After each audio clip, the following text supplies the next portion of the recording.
दोस्तों नमस्कार, आप सभी का हमारे YouTube चैनल पर स्वागत है। तो अगर आप लोग क्लास 12 केमिस्ट्री के स्टूडेंट हैं और 2023 में बोर्ड परीक्षा देने वाले हैं तो ये वीडियो आप लोगों के लिए बहुत ज़्यादा महत्वपूर्ण होने वाली है, क्योंकि आप लोगों को पता होगा कि हमारे YouTube चैनल पर क्लास 12 केमिस्ट्री की जो पूरी किताब है उसमें से सबसे ज़्यादा जो महत्वपूर्ण आपके अति लघु उत्तरीय प्रश्न होते हैं उसका टॉपिक कराया जा रहा था, जिसके अंतर्गत अभी तक हम लोगों ने लेक्चर नंबर 4 तक डिस्कस कर लिया था, यानी कि कह सकते हैं कि पार्ट नंबर 4 तक डिस्कस कर लिया था, जिसमें अभी तक हम लोगों ने 40 सबसे ज़्यादा महत्वपूर्ण अति लघु उत्तरीय प्रश्न को कर लिया था और आज उसका पार्ट नंबर 5 होने वाला, जिसमें हम लोग क्या करने वाले हैं, इसी के आगे के प्रश्न को करने वाले हैं। ठीक, तो वीडियो में आगे बढ़ने से पहले मैं आपको बताना चाहता हूं कि अगर आप लोग क्लास 12 केमिस्ट्री के जो दीर्घ उत्तरीय प्रश्न होते हैं उनका भी अगर आप लोगों को क्वेश्चन का सोल्यूशन चाहिए, इस प्रकार से आप लोग देख सकते हैं कि इसकी तैयारी भी करी जा रही है, पूरा सोल्यूशन आपको लिखा जा रहा है। तो अगर आप लोग कमेंट करेंगे ज़्यादा से ज़्यादा तो आपको ये कल वीडियो देखने को मिल जाएगी, तो इसलिए आप लोग वीडियो को लाइक कर दिए, साथ में अपने दोस्तों के साथ शेयर कर दीजिए और अधिक से अधिक आप लोग वीडियो को लाइक करें, चैनल को सब्सक्राइब करें, ताकि आप लोग को ये सारी चीज़ें मैं आप लोग को बिल्कुल ही अच्छे तरीके से प्रोवाइड करा पाऊँ। ठीक, तो जैसा कि आप लोग देख पा रहे हैं क्लास 12 केमिस्ट्री जो दीर्घ उत्तरीय प्रश्न होते हैं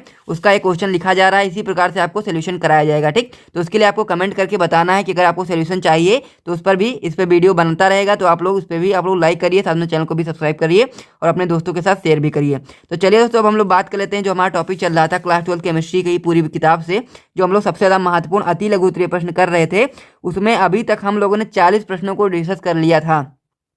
अगर आपने उन वीडियोस को नहीं देखा है तो आप लोग डिस्क्रिप्शन में जाएं, वहां पर आपको उसकी प्लेलिस्ट की लिंक मिल जाएगी, आप लोग उन सभी क्वेश्चन को अच्छे तरीके से देख सकते हैं और अच्छे तरीके से उसे तैयार भी कर सकते हैं, क्योंकि उसका सोल्यूशन भी आपको अच्छे तरीके से बताया जा रहा है। ठीक, उसके आगे के जो प्रश्न होते हैं क्लास 12 केमिस्ट्री की पूरी बुक की बात करें तो 40 क्वेश्चन हम लोग कर चुके थे और उसके आगे के जो प्रश्न होते हैं उसको हम लोग आज की इस वीडियो में करने वाले हैं। तो आप लोग वीडियो के अंत तक बने रहना। वीडियो अगर आपको अच्छी लगती है तो आप लोग वीडियो को लाइक कर दीजिएगा, साथ में चैनल को भी सब्सक्राइब कर दीजिएगा ऐसे ही और भी महत्वपूर्ण वीडियोस को जानने के लिए। ठीक, और साथ ही में मैं आपको बताना चाहता हूं कि अगर आप लोगों को फिजिक्स केमिस्ट्री प्लस बायोलॉजी के सभी चैप्टर्स के नोट्स चाहिए तो आप लोग हमारा ग्रुप ज्वाइन कर सकते हैं, जिसमें आप लोगों को 150 में सारी चीज़ें देखने को मिल जाएंगी। ठीक, फिजिक्स केमिस्ट्री और बायोलॉजी के सभी चैप्टर्स के नोट्स मिलेंगे और साथ में जो भी इंपॉर्टेंट क्वेश्चन यहाँ पर कराया जा रहा है उसका भी PDF आपको वहाँ पर देखने को मिल जाएगा। चार्ज केवल 150 है। ठीक, तो जिनको भी ज्वाइन करना है डिस्क्रिप्शन में आपको मेरा व्हाट्सएप नंबर मिल जाएगा, आप लोग मुझसे कॉन्टैक्ट कर लीजिएगा, आप लोग यहाँ से इसको ज्वाइन कर सकते हैं। तो चलिए दोस्तों, वीडियो को शुरू करते हैं। तो हम लोग 40 प्रश्न कर चुके थे, अब हम लोग 41वें प्रश्न की ओर बढ़ते हैं। तो जो हमारा 41 प्रश्न क्या है उसे हम लोग देखते हैं। तो जो हमारा 41वां प्रश्न होता है जो आपका होता है कि मौलिक परिरक्षण क्या है। ठीक, हम लोग को बताना है कि जो आपका मौलिक परीक्षण है ये क्या है। 2012 में, 2017 में और 2018 में आपकी बोर्ड परीक्षा में क्वेश्चन आया हुआ है। तो इसका आंसर आप लोग इस प्रकार से बताएंगे, यह कार्बोहाइड्रेट का परीक्षण है या एक परीक्षण नली में ग्लूकोज का जलीय विलयन लेकर उसमें 2 मिली अल्फा नेप्थाल का अल्कोहलिक विलयन मिलाकर उसमें कुछ बूंद शांत H2SO4 की डालने पर दो द्रवों के बीच बैगनी रंग का वलय बनता है। ठीक, तो ये चीज़ आपको ध्यान देना, यही आपका मौलिक परीक्षण होता है। ठीक, तो आप लोग समझ गए होंगे कि मौलिक परीक्षण क्या होता है, जैसे आप लोग जल्दी से नोट कर लीजिए, फिर हम लोग अगले क्वेश्चन की ओर बढ़ते हैं। इसमें हमारा अगला क्वेश्चन है जो आपका होता है अमीनो अम्ल तथा प्रोटीन की परिभाषाएं लिखिए। ठीक, तो काफ़ी ज़्यादा महत्वपूर्ण क्वेश्चन है ये, आपकी बोर्ड परीक्षा में 2020 में पूछा भी गया है। तो आप लोगों को परिभाषा बतानी किसकी, अमीनो अम्ल की बतानी है, साथ में प्रोटीन की भी परिभाषा बतानी है। ठीक, तो सबसे पहले हम लोग अमीनो अम्ल की परिभाषा को देखेंगे। तो आप लोग यहाँ पर बताएंगे कि वह यौगिक जिनमें एक या एक से अधिक अमीनो समूह तथा साथ ही में कह सकते हैं कि एक या एक से अधिक कार्बोक्सिलिक समूह होते हैं, आपका अमीनो अम्ल कहलाता है। ठीक, तो इस प्रकार से आप लोग अमीनो अम्ल की परिभाषा को बता सकते हैं। तो आप लोग इसे नोट कर लीजिए, फिर हम लोग प्रोटीन की परिभाषा को देखते हैं। ठीक, तो इसे आप लोग जल्दी से नोट कर लो, फिर हम लोग बढ़ते हैं अपने प्रोटीन की ओर। तो अगर हम लोग प्रोटीन की परिभाषा की बात करें तो आप लोग लिखेंगे कि वह जटिल प्राकृतिक पदार्थ जो भिन्न भिन्न या कह सकते हैं समान अल्फा अमीनो अम्लों के संयोग से प्राप्त होते हैं, प्रोटीन कहलाते हैं। तो आप लोग क्या लिखोगे, बार फिर से मैं रिपीट कर देता हूं कि वह जटिल प्राकृतिक पदार्थ जो भिन्न भिन्न या समान अल्फा अमीनो अम्ल के संयोग से प्राप्त होते हैं, प्रोटीन कहलाते हैं। ठीक, तो ये भी आप लोग समझ गए होंगे। तो आपका क्वेश्चन नंबर 42 था, पूरी तरीके से कंप्लीट हो गया, तो इसे भी आप लोग नोट कर लो, फिर हम लोग अगले क्वेश्चन की ओर बढ़ते हैं। इसमें हमारा अगला क्वेश्चन है क्वेश्चन नंबर 43 जो आपका होता है ग्लूकोज तथा फ्रक्टोज में विभेद कीजिए, यानी कि हम लोग को ग्लूकोज और फ्रक्टोज में अंतर बताना है। 2009 में और 2019 में आपकी बोर्ड परीक्षा में क्वेश्चन आया हुआ है। जितने भी क्वेश्चन मैं आपको करा रहा हूँ सभी बहुत ज़्यादा महत्वपूर्ण क्वेश्चन है, तो इसलिए आप लोग इनको अपनी कॉपी में नोट करते हुए चलना। ठीक, तो आपका इसका आंसर आप लोग इस प्रकार से बताएंगे। सबसे पहले आप लोग ग्लूकोज और फ्रक्टोज की हेडिंग लगाएंगे और इस प्रकार से लिखना स्टार्ट करेंगे। तो आप लोग ग्लूकोज में आपका फर्स्ट पॉइंट लिखेंगे कि इसे अंगूर की शर्करा के नाम से भी जाना जाता है। ठीक, वहीं अगर हम लोग फ्रक्टोज की बात करें तो इसे फलों की चीनी के नाम से जाना जाता है। तो आप लोग पहला पॉइंट समझ गए होंगे। होंगे।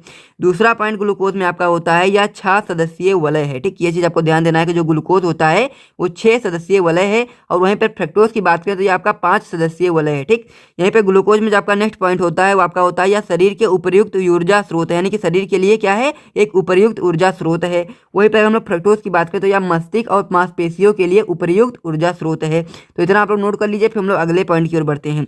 इसमें अगला पॉइंट है यह कम लिपोजेनिक है। और वहीं पर हम लोग फ्रक्टोज की बात करें तो यह कैसा है, यह आपका अधिक लिपोजेनिक है। तो इसे भी आप लोग नोट कर लीजिए।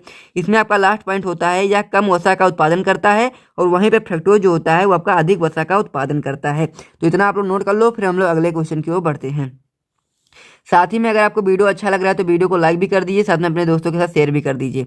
तो क्वेश्चन नंबर 44 है आपका होता है एनिलीन को क्लोरोबेंजीन द्वारा कैसे प्राप्त कीजिएगा। ठीक है, हम लोग को बताना है कि एनिलीन को क्लोरोबेंजीन द्वारा कैसे प्राप्त करते हैं। 2019 में आपकी बोर्ड परीक्षा में क्वेश्चन आया हुआ है।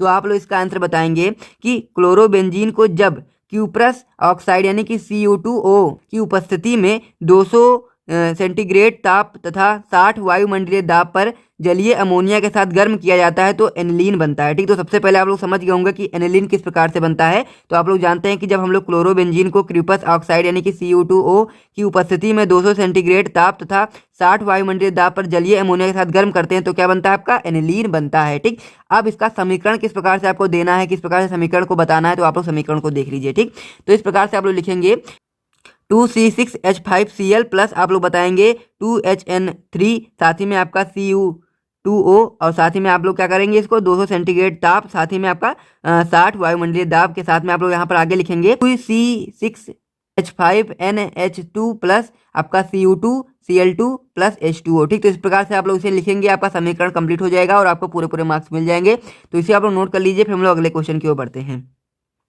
इसमें हमारा अगला क्वेश्चन है जो आपका होता है हुंस डीकर अभिक्रिया को रासायनिक समीकरण द्वारा समझाइए। ठीक, आपकी बोर्ड परीक्षा में 2020 में क्वेश्चन आया हुआ था, लेकिन यहाँ पर मैं लिखना भूल गया, तो आप लोग यहाँ पर नोट कर सकते हैं। ठीक, तो इसका आंसर आप इस प्रकार से बताएंगे कि इस अभिक्रिया में कार्बोक्सिलिक अम्ल के सिल्वर लवण की ब्रोमीन से अभिक्रिया कराकर एल्किल ब्रोमाइड बनाया जाता है और इस अभिक्रिया में सिल्वर कार्बोक्सिलेट का भी कार्बोक्सिलीकरण होता है। तो इतना आप लोग नोट कर लीजिए। फिर हम लोग इसके समीकरण को देखते हैं। तो इसका समीकरण किस प्रकार से होता है उसे आप लोग देख लीजिए। यहाँ पर समीकरण दिया गया है जो आपका होता है RCOOAG, यानी कि क्या हो गया आपका, ये सिल्वर कार्बोक्सिलेट हो गया, प्लस Br2 यानी कि ब्रोमीन हो गया, और प्लस में आपका क्या हो जाएगा CCl4। ठीक, तो यह क्या हो गया आपका, और बनता क्या है आपका RBr plus CO2 plus AgBr। ठीक, तो ये चीज़ आपको अच्छे तरीके से ध्यान देना है।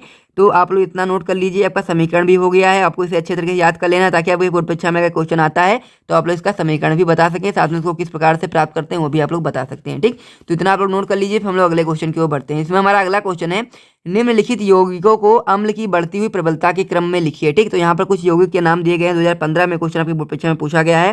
पहला इसमें पूछा गया है, आपका दिया गया है फेनॉल, दूसरा है इसमें O कैरेसोल, तीसरा होता है M कैरेसोल और चौथा होता है आपका P कैरेसोल। ठीक, तो हम लोग को इसमें क्या बताना है, हम लोग को जो आपका यौगिक दिए गए हैं उनको अम्ल की बढ़ती प्रबलता के क्रम में बताना है। ठीक, तो सबसे पहले आप लोग लिखेंगे O कैरेसोल, फिर आपका आ जाएगा P कैरेसोल, फिर आपका आएगा M कैरेसोल, फिर आपका फिनॉल आएगा। ठीक, तो अम्ल की प्रबलता का बढ़ता हुआ क्रम इस प्रकार से आप लोग बता सकते हैं। तो इसे भी आप लोग नोट कर लीजिए। फिर हम लोग अगले क्वेश्चन की ओर बढ़ते हैं। इसमें हमारा अगला क्वेश्चन है क्वेश्चन नंबर 47 जो आपका होता है क्लोरोफॉर्म को प्रकाश एवं वायु के प्रभाव से बचाने के लिए कौन सी सावधानियां बरती जाती हैं। 2017 में 2013 में आपके परीक्षा में क्वेश्चन आया हुआ है। इसका आंसर आप लोग इस प्रकार से बताएंगे कि क्लोरोफॉर्म को रंगीन बोतलों, काले कागज में लपेट कर अंधेरे में मुंह तक भर कर तथा 1% आप लोग क्या डाल सकते हैं उसमें C2H5OH की कुछ बूंद मिलाकर रखना चाहिए, जिससे क्या होता है कि जिससे आपका जो क्लोरोफॉर्म होता है उसको हम लोग सुरक्षित रख पाते हैं। ठीक, तो इस प्रकार से आप लोग नोट कर लीजिए। फिर हम लोग अगले क्वेश्चन की ओर बढ़ते हैं। तो इसमें जो आपका अगला क्वेश्चन जो आपका होता है फ्रैक्लैंड अभिक्रिया का रासायनिक समीकरण लिखिए। 2011 में और 2018 में बोर्ड परीक्षा में क्वेश्चन आया हुआ है। तो ये जो आपका समीकरण है आप लोग कमेंट करके बताइएगा, और अगर आप लोग नहीं बता पाएंगे तो नेक्स्ट वीडियो में हम लोग इसका समीकरण भी आपको अच्छे तरीके से बता देंगे। ठीक, तो अगर आपको वीडियो अच्छी लगी तो वीडियो को लाइक कर दीजिए, साथ में चैनल को भी सब्सक्राइब कर दीजिए, और साथ ही में कमेंट करके जरूर बताइएगा कि जो आपका दीर्घ उत्तरीय प्रश्न की जो सीरीज है उसको स्टार्ट करी जाए। तो अगर आप लोग ज़्यादा से ज़्यादा लोग कमेंट करेंगे तो इसका सीरीज जो होगा वो स्टार्ट हो जाएगा और आपको हर एक क्वेश्चन का अच्छे तरीके से सोल्यूशन कराया जाएगा इसी प्रकार से। तो आप लोग इसके लिए क्या करना है, केवल वीडियो को लाइक करना है, चैनल को सब्सक्राइब करना है, अपने दोस्तों के साथ शेयर करना है। ठीक, तो मिलते हैं नेक्स्ट वीडियो में, तब तक के लिए जय हिंद।